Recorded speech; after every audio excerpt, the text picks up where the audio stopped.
Lokesh boys में आपका स्वागत है। आप सुन रहे हैं श्री रामचरितमानस का उत्तरकांड भाग 104। काकभूषुंडी जी ने गुरु जी से कहा, हे पक्षी राज सुनिए, कलयुग में कपट, हट, दंभ, द्वेष, पाखंड, मान, मोह और काम आदि और मद ब्रह्मांड भर में व्याप्त हो गए। मनुष्य जप, तप, यज्ञ, व्रत, दान आदि धर्म तामसी भाव से करने लगे।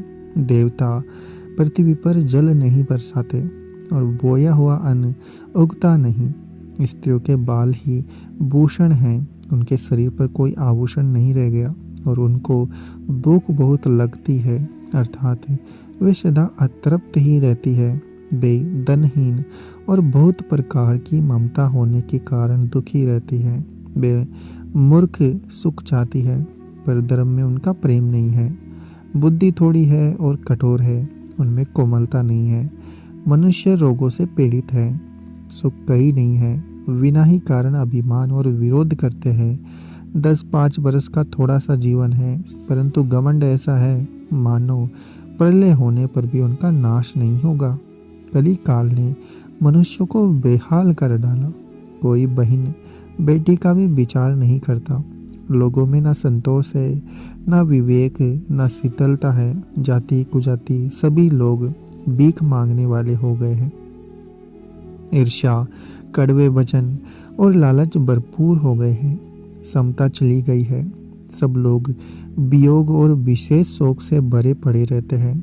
वर्णाश्रम धर्म के आचरण नष्ट हो गए। इंद्रियों का दमन, दान, दया और समझदारी किसी में नहीं रही। मूर्खता और दूसरों को ठगना यह बहुत अधिक बढ़ गया है। स्त्री पुरुष सभी शरीर के पालन पोषण में लगे रहते हैं। जो पराई निंदा करने वाले हैं जगत में ही फैले हैं। हे सर्पों के शत्रु गरुड़ जी सुनिए, कली काल पाप और अवगुणों का घर है, किंतु कलयुग में एक गुण भी बड़ा है। उसमें बिना ही परिश्रम भग बंधन से छुटकारा मिल जाता है। सतयुग, त्रेता और द्वापर में जो गति पूजा, यज्ञ और योग से प्राप्त होती है, वही गति कलयुग में लोग केवल भगवान के नाम से पा जाते हैं। सतयुग में सब योगी और विज्ञानी होते हैं। हरि का ध्यान करके सब प्राणी भवसागर से तर जाते हैं। त्रेता में मनुष्य अनेक प्रकार की यज्ञ करते हैं। सब कर्मों को प्रभु के समर्पण करके भवसागर से पार हो जाते हैं। द्वापर में श्री रघुनाथ जी के चरणों की पूजा करके मनुष्य संसार से तर जाते हैं। दूसरा कोई उपाय है ही नहीं। और कलयुग में तो केवल श्री हरि की गुण गाथाओं का गान करने से ही मनुष्य भवसागर में था पा लेते हैं। कलयुग में ना तो योग और यज्ञ है, ना ज्ञान ही है। श्री राम जी का गुणगान ही एकमात्र आधार है। अतएव सारे भरोसे त्याग कर जो श्री राम जी को बसता है और प्रेम सहित उनके गुण समूह को गाता है, वही भवसागर से तर पाता है। इसमें कोई संदेह नहीं। नाम का प्रताप कलयुग में प्रत्यक्ष है। कलयुग का एक पवित्र प्रताप महिमा है। ये मानसिक पुण्य तो होते ही है, पर मानसिक पाप नहीं होते। यदि मनुष्य विश्वास करे तो कलयुग के समान दूसरा युग नहीं है, क्योंकि इस युग में श्री राम जी के निर्मल गुण समूह को गा गा कर मनुष्य बिना ही परिश्रम संसार रूपी समुद्र से तर जाता है। धर्म के 4 चरण सत्य, दया, तप और दान प्रसिद्ध है, जिनमें से कली में एक दान रूपी चरण ही प्रधान है। जिस किसी प्रकार भी दिए जाने पर दान कल्याण ही करता है। श्री राम जी की माया से प्रेरित होकर सबके हृदयों में सभी युगों के धर्म नित्य होते रहते हैं। शुद्ध सत्वगुण, समता, विज्ञान और मन का प्रसन्न होना, इसे सतयुग का प्रभाव जाने। सत्वगुण अधिक हो, कुछ रजोगुण हो, कर्मों में प्रीति हो, सब प्रकार से सुख हो, यह त्रेता का धर्म है। रजोगुण बहुत हो, सत्वगुण बहुत ही थोड़ा हो, कुछ तमोगुण हो, मन में हर्ष और भय हो, यह द्वापर का धर्म है। तमोगुण बहुत हो, रजोगुण थोड़ा हो, चारों ओर विरोध हो, यह कलयुग का प्रभाव है। पंडित लोग युगों के धर्म को मन में जान पहचान कर अधर्म छोड़कर धर्म में प्रीति करते हैं। जिसका श्री रघुनाथ जी के चरणों में अत्यंत प्रेम है, उसको काल धर्म नहीं व्यापते। है पक्षीराज, नट का किया हुआ कपट पवित्र इंद्रजाल देखने वालों के लिए बड़ा विकट होता है, पर नट के सेवक को उसकी माया नहीं व्यापती। श्री हरि की माया के द्वारा रचे हुए दोष और गुण श्री हरि के भजन बिना नहीं जाते। मन में ऐसा विचार कर सब कामनाओं को छोड़कर निष्काम भाव से श्री राम जी का भजन करना चाहिए। हे पक्षीराज, उस कलयुग में बहुत वर्षों तक अयोध्या में रहा। एक बार वहाँ अकाल पड़ा, तब मैं विपत्ति का मारा विदेश चला गया। हे सर्पों के शत्रु गरुड़ जी सुनिए, मैं दीन, मलिन, दरिद्र और दुखी होकर उज्जैन गया। कुछ काल बीतने पर कुछ संपत्ति पाकर फिर मैं वही भगवान शंकर की आराधना करने लगा। एक ब्राह्मण वेद विधि से सदा शिव जी की पूजा करते और उन्हें दूसरा कोई काम न था। वे परम साधु और परमार्थ के ज्ञाता थे। वे शंभु के उपासक थे, पर श्री हरि की निंदा करने वाले नहीं थे। मैं कपट पूर्वक उनकी सेवा करता। ब्राह्मण बड़े ही दयालु और नीति के घर थे।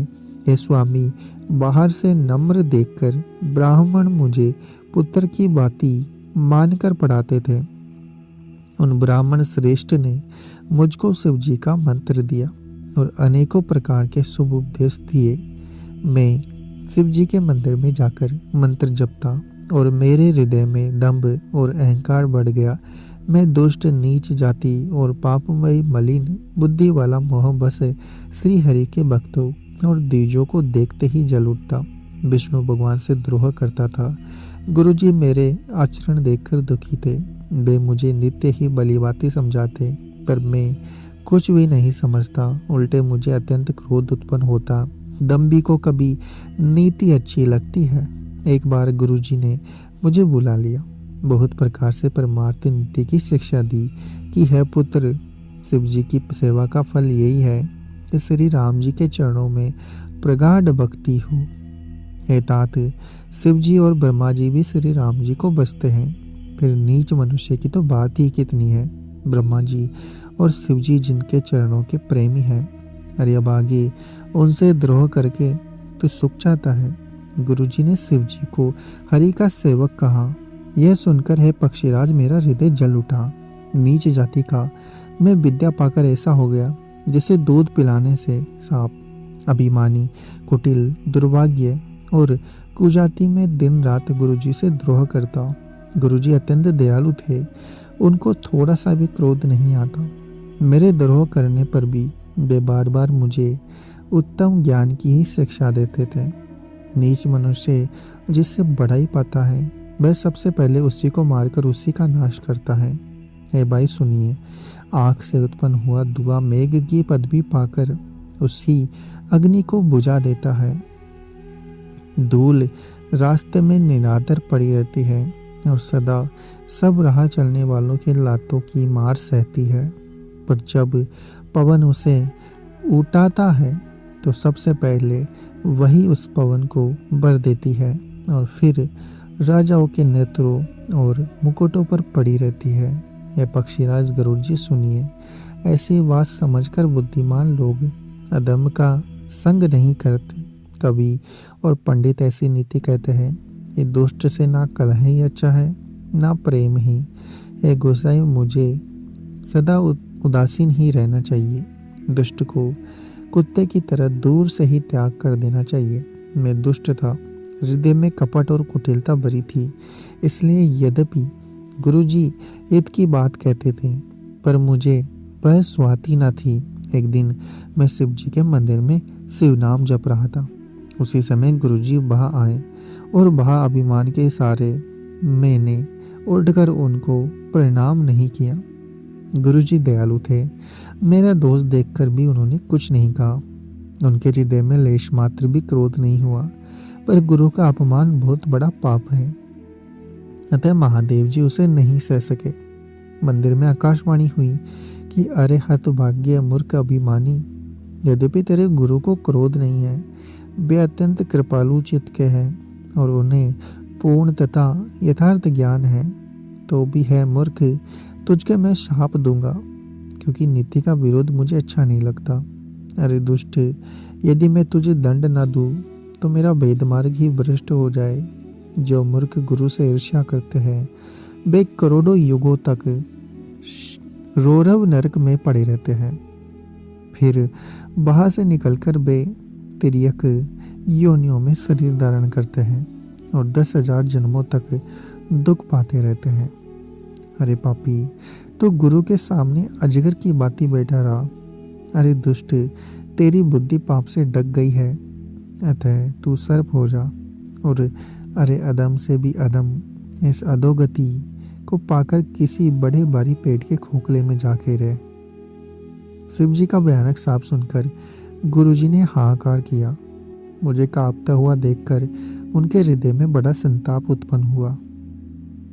प्रेम सहित दंडवत करके वे ब्राह्मण शिव जी के सामने हाथ जोड़कर मेरी भयंकर गति का विचार कर गदगद वाणी से विनती करने लगे। हे मोक्ष स्वरूप, विभु व्यापक, ब्रह्म और वेद स्वरूप, ईशान दिशा के ईश्वर और सबके स्वामी श्री शिव जी, मैं आपको नमस्कार करता हूँ। निज स्वरूप में स्थित, मायक गुणों से रहित, वेद रहित, इच्छा रहित, चेतन, आकाश रूप एवं आकाश को ही वस्त्र रूप में धारण करने वाले दिगंबर, आपको मैं बसता हूँ। निराकार ओंकार के मूल तुरीय, वाणी, ज्ञान और इंद्रियों से परे, कैलाशपति, विकराल, महाकाल भी काल, कृपालु, गुणों के धाम, संसार से परे आप परमेश्वर को मैं नमस्कार करता हूँ, जो हिमाचल के समान गौरवपूर्ण तथा गंभीर है, जिनके शरीर में करोड़ों कामदेवों की ज्योति एवं शोभा है, जिनके सिर पर सुंदर नदी गंगा जी विराजमान है, जिनके ललाट पर द्वितीय का चंद्रमा और गले में सर्प सुशोभित है, जिनके कानों में कुंडल हिल रहे हैं, सुंदर भ्रकुटी और विशाल नेत्र है, जो प्रसन्न मुख और नीलकंठ और दयालु है, सिंह चरम का वस्त्र धारण किए और मुंडमाला पहने हैं, उन सबके प्यारे और सबके नाथ श्री शंकर जी को मैं बसता हूँ। प्रचंड, श्रेष्ठ, तेजस्वी परमेश्वर, अखंड, अजन्मा, करोड़ों सूर्यों के समान प्रकाश वाले, तीनों प्रकार के दुखों को निर्मूल करने वाले, हाथ में त्रिशूल धारण किए, बाव के द्वारा प्राप्त होने वाले भवानी के पति श्री शंकर जी को मैं बसता हूँ। कलाओं से परे कल्याण स्वरूप, कल्प का अंत करने वाले, सज्जनों को सदा आनंद देने वाले, त्रिपुर के शत्रु, सच्चिदानंदन, मोह को हरने वाले, मन को मत डालने वाले, कामदेव के शत्रु है प्रभु, प्रसन्न होइए, प्रसन्न होइए। जब तक पार्वती के पति आपके चरण कमलों को मनुष्य नहीं बसते, तब तक उन्हें ना तो यह लोक और परलोक में सुख शांति मिलती है, न उनके तापों का नाश होता है।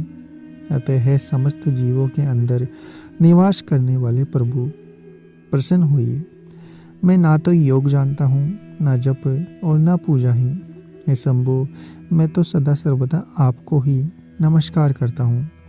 हे प्रभु, बुढ़ापा तथा जन्म के दुख समूह से जलते हुए मुझ दुखी की रक्षा कीजिए। हे ईश्वर, हे शंभु, मैं आपको नमस्कार करता हूँ। भगवान रुद्र की स्तुति का यह अष्टक उन शंकर जी की प्रसन्नता के लिए ब्राह्मण द्वारा कहा गया। जो मनुष्य इसे भक्ति पूर्वक पढ़ता है, उन पर भगवान शंभु प्रसन्न होते हैं। अगर आपको हमारा यह प्रयास अच्छा लग रहा है तो चैनल को सब्सक्राइब करें, वीडियो को लाइक और शेयर करना ना भूलें। मिलते हैं आपसे अगले एपिसोड में।